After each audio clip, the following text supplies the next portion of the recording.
इयत्ता तिसरीचा धडा दुसरा बघणार आहोत. सांबराची शिंगे. सांबर म्हणजे इंग्लिशमध्ये त्याला म्हणतात डिअर. शिंगे म्हणजे डोक्याची शिंगे दिसतात तुम्हाला. आता हे सांबर आहे, हे फिरतंय रानामध्ये आणि इथे मागे कोण दिसतं तुम्हाला? वाघ. आता तो सांबर आपलं प्रतिबिंब म्हणजे आपली छाया त्या पाण्यात बघतोय, कारण तिथे छोटंसं एक तलाव आहे. त्या तलावात त्याचा आपण चेहरा बघतो. आपण आरशात कसं बघतो, तर ह्यांना आरसा कुठे दिसत नाही, म्हणून त्याचं प्रतिबिंब कुठे बघतोय? तो पाण्यात.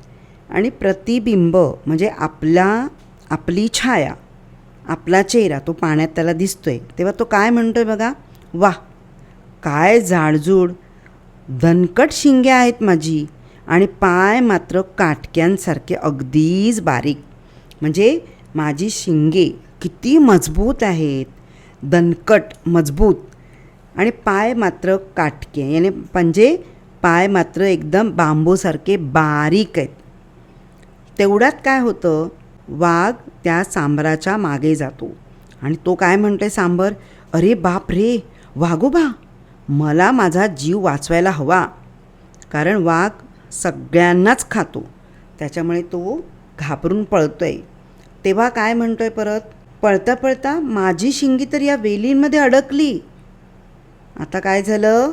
त्याची शिंगे मोठी होती आणि म्हणून त्याची शिंगे कुठे अडकली?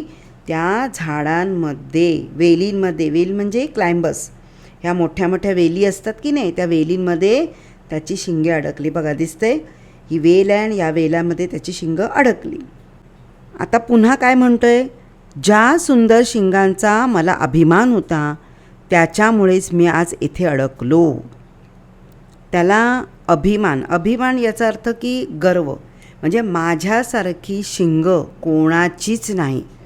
उदाहरणार्थ, जर एखादा मुलगा खूप हुशार असेल आणि मग जेव्हा एखादी परीक्षा होते आणि नेमकं परीक्षावेळी त्याला सगळ्यापेक्षा कमी मार्क मिळतात, पण त्याला हे माहिती होतं की मी सगळ्यात हुशार आहे, मलाच सगळ्यात जास्त मार्क मिळणार, पण नेमके त्यालाच कमी मार्क मिळतात.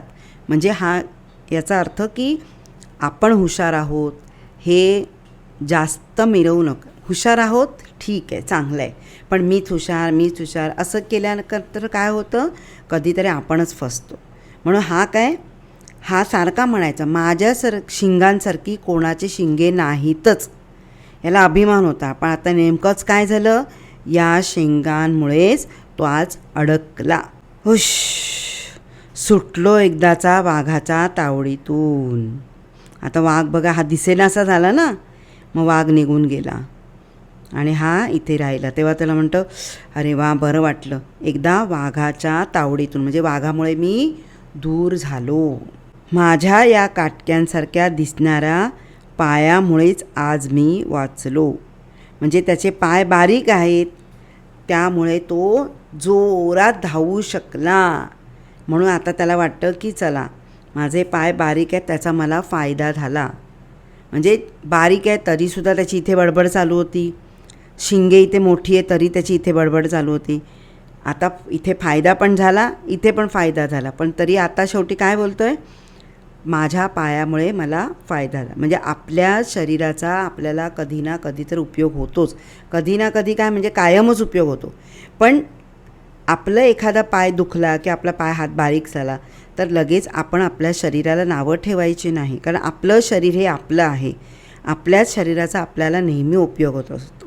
कधी तरी ऊन पाऊस कसा येतो तशी कधी आपले शरीर बारीक होतं, कधी जाड होतं, कधी हात बारीक होतं, कधी ना कधीतरी आपण पडतो, धावतो, लागतं. मग अशाच वेळी माझा काहीच उपयोग नाही, माझ्या हाताचा काही उपयोग असं म्हणायचं नाही, कारण आपलं शरीर हे आपलंच असतं. आपलं शरीरच आपल्याला कायम मदत करणारं असतं.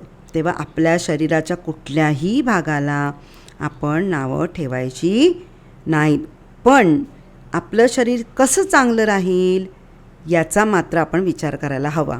ठीक आहे? तेव्हा तुम्ही तुमच्या शरीराची नीट काळजी घ्या.